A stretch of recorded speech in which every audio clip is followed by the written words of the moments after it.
So ఈ summer సీజన్లో మనకి కొన్ని infections which are very more common. అటువంటి ఇన్ఫెక్షన్స్ చాలా సీరియస్ అయ్యే ఛాన్సెస్ ఉంటాయండి, ముఖ్యంగా ఎల్డర్లీ అండ్ డయాబెటిక్ పేషెంట్స్లో.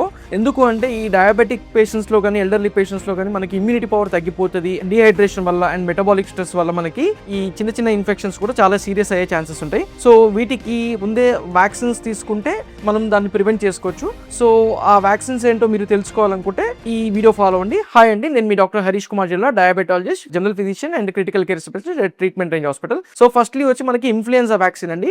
ఇన్ఫ్లుయెన్జా అనే డిజీజ్ కి మనకి ఇన్ఫ్లుయెన్జా అనే వ్యాక్సిన్ ఉంటుంది. ఇది మనం ఎల్డర్లీ అండ్ డయాబెటిక్ పేషెంట్స్ లో ఇయర్లీ ఒకసారి ఇవ్వాలి. అండ్ నెక్స్ట్ న్యూమోకోకల్ వ్యాక్సిన్ అండి, ఇది కూడా ఎల్డర్లీ అండ్ డయాబెటిక్ పేషెంట్స్ లో ఇవ్వాలి. ఇందులో మనకి ఏంటంటే PCV13, PCV15 అండ్ PCV20 అని ఉంటుంది. సో ఈ PCV13, 15 or 20 తీసుకుంటే నెక్స్ట్ ఇయర్ మనం PPSV23 అని ఉంటుంది, అది తీసుకోవాలి. సో ఈ PPSV23 తీసుకున్నాక నెక్స్ట్ 3 years తర్వాత ఎవ్రీ 3 years కి మనం బూస్టర్ డోస్ అంటాము, PPSV23 తీసుకోవాల్సి వస్తుంది. అండ్ నెక్స్ట్ వచ్చి మనకి టైఫాయిడ్ కూడా వ్యాక్సిన్ ఉంటుంది. ఈ టైఫాయిడ్ వ్యాక్సిన్ యూజువల్ మనకి ఎవరికైతే poor sanitation and high risk ఉన్న వాళ్ళకి ఇస్తామండి మనము, అంటే సరైన నీట్నెస్ మెయింటైన్ చేయని వాళ్ళకి ఇస్తాము. సో ఇందులో మనకి లైవ్ వ్యాక్సిన్ ఉంటుందండి, ఇది ఎవ్రీ 3 years కి తీసుకుంటే సరిపోతుంది.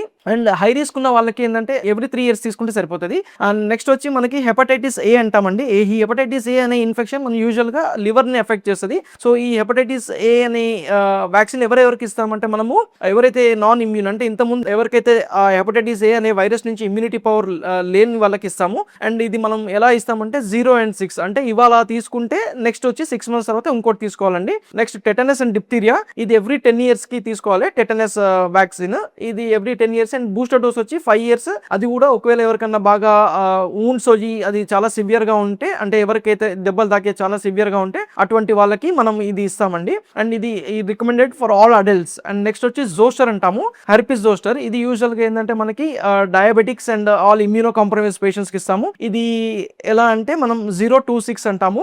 0 అంటే ఇవాళ, 2 అంటే నెక్స్ట్ 2 months తర్వాత, అండ్ నెక్స్ట్ 6 months తర్వాత. సో ఇటువంటి అన్ని వ్యాక్సిన్స్ తీసుకుంటే మీరు మీ ఎల్డర్లీ పేషెంట్స్, అంటే మీ ఇంట్లో ఉన్న ఎల్డర్లీ వాళ్ళని అండ్ డయాబెటిక్స్ వాళ్ళని మీరు ఇటువంటి వ్యాధులు రాకుండా మీరు ముందే ప్రివెంట్ చేసుకోవచ్చు. మన నెక్స్ట్ వీడియోలో ఈ ప్రతి వ్యాధి గురించి తెలుసుకోవడం అనేది జరుగుతూ ఉంటుంది. అండ్ డీటెయిల్గా నేను మీకు చెప్తాను అసలు ఈ వ్యాధి ఏంటి, అది ఎలా ఎఫెక్ట్ చేస్తుంది, ఏ ఆర్గన్ ఎఫెక్ట్ చేస్తుంది. థ్యాంక్ యూ అండి.